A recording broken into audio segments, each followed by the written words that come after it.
Hey, this is your pal Pallavi, your host at 94.3 Radio 1, and I'm back with my brand new show called POV with Pallavi. I'm sure you guys must have heard me saying this on radio that in today's day and age, everybody's throwing their opinions out like pigeons in the park, literally everywhere and usually messy.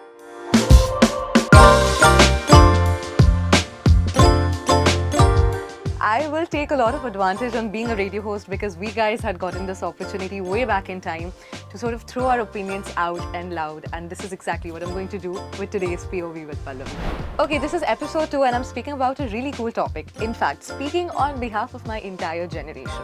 The so-called takeovers, you got me, Gen Z after all. Okay, I've got a question for you. Why do you think Gen Zs are being called the most unemployable generation? I mean, we guys are being attacked left, right, center, and it's no joke. And I think it has to do with us raising our opinions about mental health struggles, asking for fair pay, and maybe asking for the bare minimum work-life balance. And I think all of this is too unreasonable to ask for. I totally agree with you. And employers are becoming super hesitant to hire Gen Zs because of their entitled attitude, they say, and I quote. But is that a fair assessment? Okay, now some facts that have got to back my POV. A recent survey by Resume Builder where they surveyed about 1,300 hiring managers. Out of those 1,300 managers, some 74% said that they found Gen Zs to be the most challenging generation to work with. Well, second comes some 75% of 966 companies that were surveyed, where the hiring managers said that Gen Zs are super unmotivational, they lack teamwork skills and professional practical abilities to be in a professional setting. And third is 6 out of 10 companies said that Gen Z hirings were super unsatisfactory for them. I mean, agreed, you all are people who are coming with decades of experience, but labeling an entire generation as unemployable is too simplistic an approach, I feel, and an impractical one as well. I think what the corporate world is forgetting right now is that Gen Z also happens to be a generation that grew up during a Great Recession and also entered the market force during a global pandemic, which I think has given them a lot of unique perspective on job security.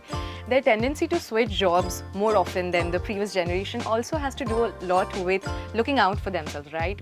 Looking for better opportunities and prioritizing their personal growth over blinded corporate loyalties, which in my opinion, again, isn't something that is wrong. Okay, well, I think I'm going to leave you with that thought. I'm going to go ask around people in my office what they think about this entire Gen Z and their unemployable quotient. I have a take on this. It's basically the Gen Z men.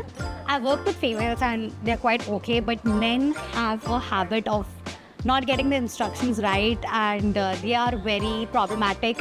They don't understand the meaning of the word no. So yeah, it's only the men, I feel.